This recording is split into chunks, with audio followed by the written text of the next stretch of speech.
Middlesex will go into the last day of their LV County Championship match with Nottinghamshire at Lords in a very strong position to win for the first time this season, thanks in part to a splendid century from John Simpson and some fine pace bowling from Stephen Finn. It was Sam Robson who'd made the headlines on the second day with his undefeated 144, helping his side to an overnight score of 296 for 4, which left Middlesex only 30 runs behind, and Robson was soon adding to that. Within minutes he'd moved to his 150, which had come off 283 deliveries, 20 of which had brought him boundaries. He had plenty of column inches written about him overnight, and it was easy to see why. This was an exceptional innings which had put his side very much into the box seat in this contest.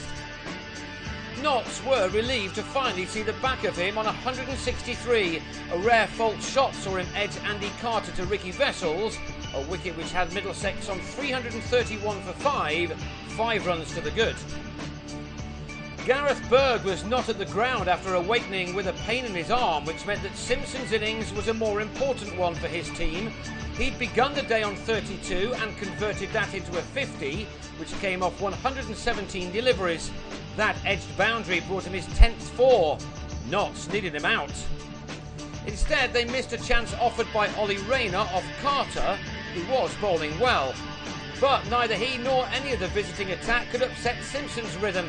He pressed on as he needed to, and the lead was growing with each punishing boundary he struck. Given their efforts with the bat at Hove last week, this was a very good effort from Middlesex, who were by now getting well on top. But Nottinghamshire kept themselves in contention with 2 quick wickets. Stephen Mullaney got one through Rayner's defences to send him back to the pavilion on 20, while James Harris fell for a duck when he was yorked by Samit Patel to leave Middlesex on 387 for 7 with a lead of 61. Notts now needed to finish off the innings before much more damage was done to them, but Simpson had other ideas. In one of his best knocks for the county, he kept the board ticking over, aided by Tim Murtagh.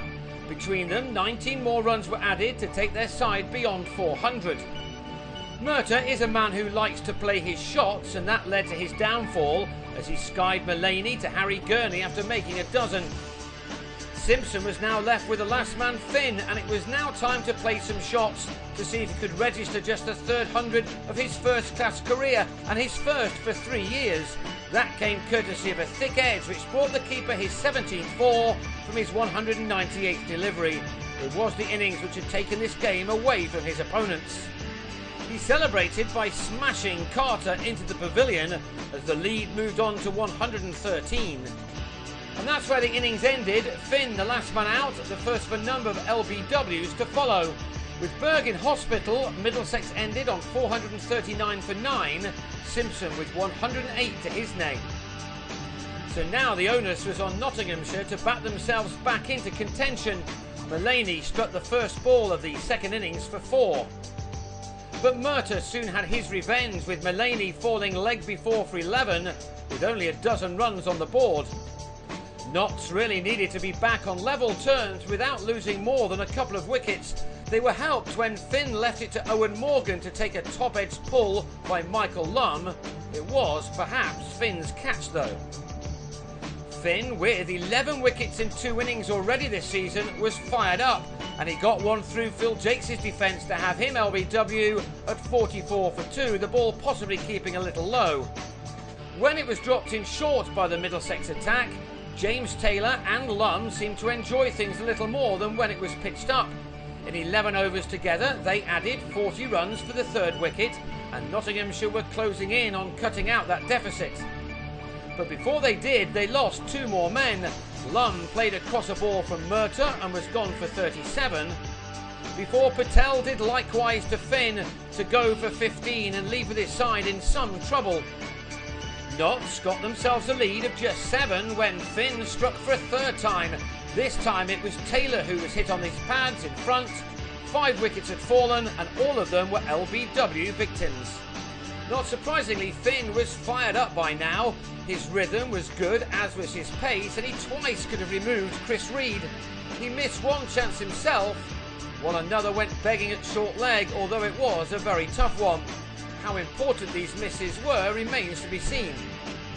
England supporters, if not Nottinghamshire ones, will welcome this performance from Finn, who continually caused problems with his pace and bounce. Reid did manage to survive it all until the end of the day, and he played some great shots in between the moments of fortune.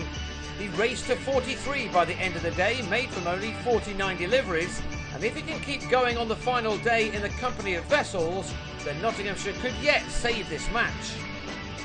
They have much to do in order to do that. They'll start again on day 4 on 184 for 5, which gives them a lead of 71. In-form Vessels is still in with 20 runs to his name. Nottinghamshire will rely heavily on him and his captain.